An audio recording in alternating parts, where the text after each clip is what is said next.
are we doing with Morla today?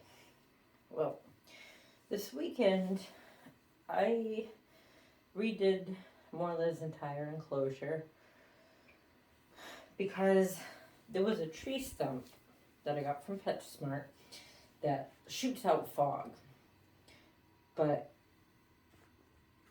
it was too tall for his enclosure. So I thought maybe if I made this side over here a little more shallow with the substrate, maybe it would still fit.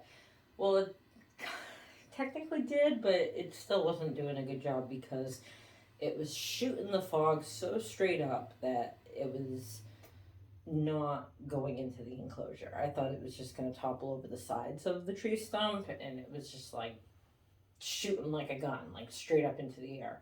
Wasn't really doing much for the enclosure, so I took it out. Besides, it was going to be a pain to keep filling the water because the substrate would come back down around it, and I'd have to keep taking it out and putting it back in. And so, anyways, now there's a big dip there. So I'm going to fill it with a little extra substrate.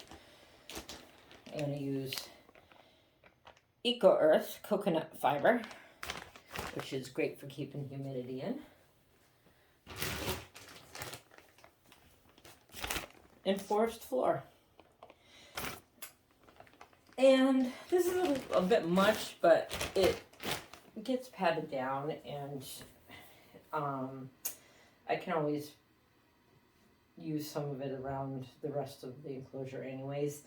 I also have some soil in there from Lowe's that I don't need to get any more of that. I just happen to have these bags on me.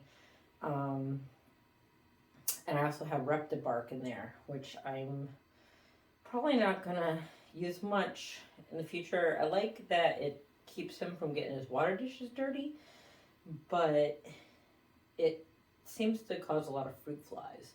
I'm putting fruit fly traps around. And yes, I do clean daily, so it's not because there's like food or poo left out. But I've read online too that the Reptibark seems to do that. That's why some people will put boiling water on it to kill whatever's in there.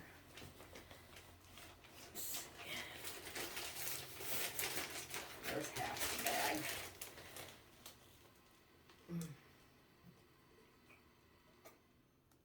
Yeah, that evens it up a little more.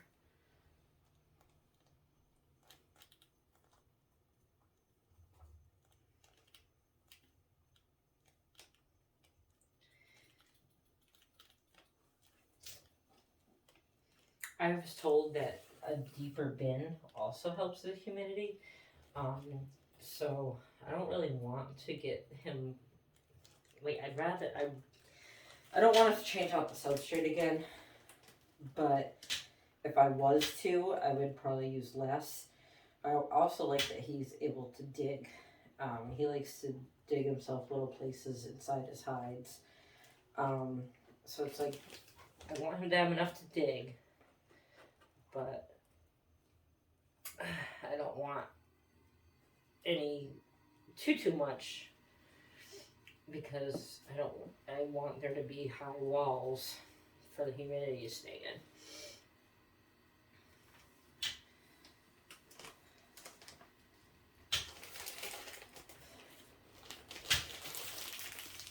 So I actually might find a container to put the other half of this in because that was way more than enough, which I kind of figured it would be.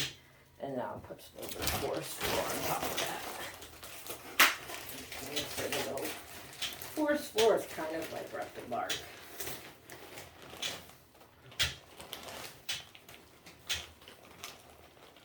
I think I like it better though.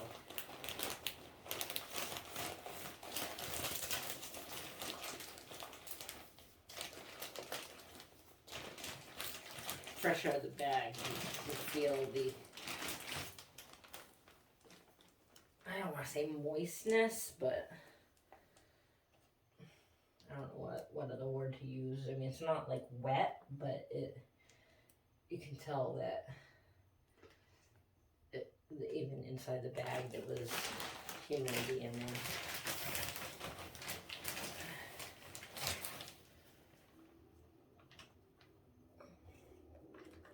There we go. Yeah, it's better. Now we'll put this pumpkin back in. Of his hides. And his log. And around his log, where he sleeps, I like to put a little bit of the moss. Help trap that humidity. Push that down. There we go.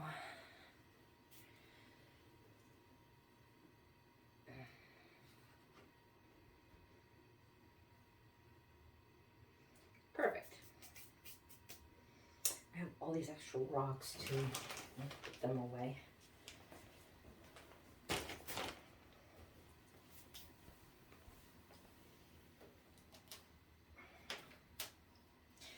This is an extra gauge that I have for temperature and humidity.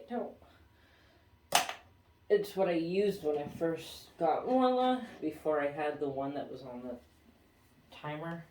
I just stick it over there because there's nothing monitoring over there.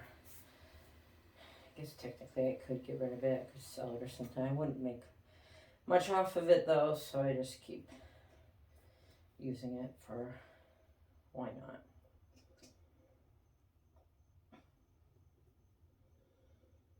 Where you at, baby? You in one of the other hides? You need a soaking. Yeah.